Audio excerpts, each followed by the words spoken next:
আসসালামু আলাইকুম, welcome back to my channel. আজকে আমি রান্না করব আলু পটলের তরকারি। আলু পটলের তরকারিটি আমি মটর ডাল দিয়ে রান্না করব।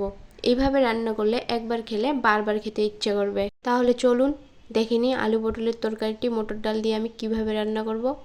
তো প্রথমে আমি মটর ডালটিকে সেদ্ধ করার জন্য নুন হলুদ দিয়ে প্রেসার কুকারে দিয়ে দিলাম। আর এইদিকে আমি আলুগুলোকে ভেজে নেব। তো প্রথমে আমি কড়াইতে তেল দিয়ে আলুগুলোকে দিয়ে দিলাম, তার মধ্যে নুন হলুদ দিয়ে আলুগুলোকে ভেজে নিচ্ছি।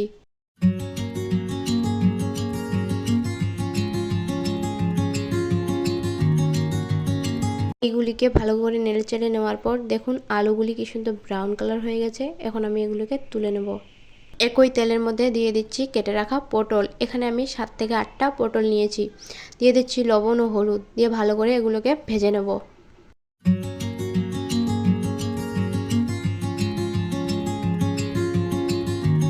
আমার পটলগুলি ভাজা হয়ে গেছে। এখন আমি এগুলোকে তুলে নেব। আপনারা চাইলে আরও একটু ব্রাউন করে ভাজতে পারেন। আবারও কড়াইতে তেল দিয়ে দিচ্ছি। তেলটা গরম হয়ে গেলে দিয়ে দিচ্ছি একটা শুকনো লঙ্কা, এলাচ, লবঙ্গ, তেজপাতা ও হাফ চা চামচ পাঁচফোড়ন। এগুলিকে ভালো করে নেড়ে চেড়ে নেওয়ার পর দেখুন ফোড়নগুলির মধ্যে কি সুন্দর কালার এসেছে। তো এখন আমি দিয়ে দিচ্ছি আদা রসুন বাটা, দিয়ে দিচ্ছি কাশ্মীরি লঙ্কার গুঁড়ো, আর দিচ্ছি হলুদ, আর দিয়ে দিচ্ছি টমেটো কাঁচা লঙ্কার পেস্ট। এই তরকারিতে লঙ্কার পরিমাণটা অল্প দিতে হবে, তাহলে খেতে ভালো লাগবে। একটু জল দিয়ে ভালো করে মশলাটিকে কষিয়ে নেব।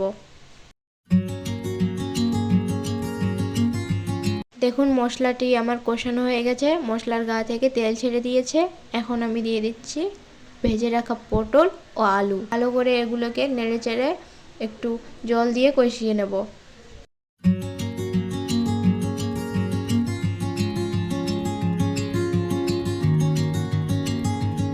আবারও একটু জল দিচ্ছি, জল দিয়ে ভালো করে কষিয়ে নেব। এইভাবে 5 থেকে 6 বার কষিয়ে নেব। যে কোনো তরকারি কষার মাধ্যমেই টেস্ট তৈরি হয়।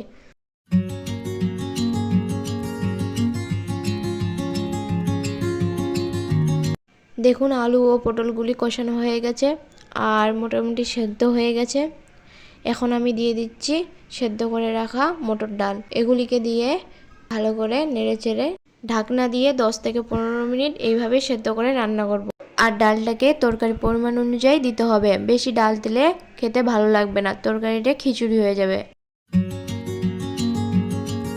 ফিরে আসছি কিছুক্ষণ পর। আমার পটল ও আলুগুলি সেদ্ধ হয়ে গেছে। এখন আমি দিয়ে দিচ্ছি গরম মশলা আর দিয়ে দিচ্ছি 1 চা চামচ ঘি। ঘিটাকে দিয়ে ভালো করে ফুটিয়ে নিলেই রেডি আমার পটল আলুর তরকারি।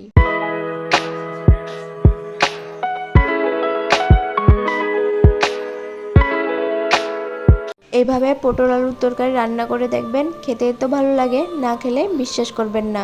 তো আমার এই রেসিপিটি যদি আপনাদের ভালো লেগে থাকে তো ভিডিওটিতে একটি লাইক, কমেন্ট ও চ্যানেলটিকে সাবস্ক্রাইব করে আমার পাশে থাকবেন। সবার সুস্থতা কামনা করে আজকের মতো বিদায় নিচ্ছি। খোদা হাফেজ।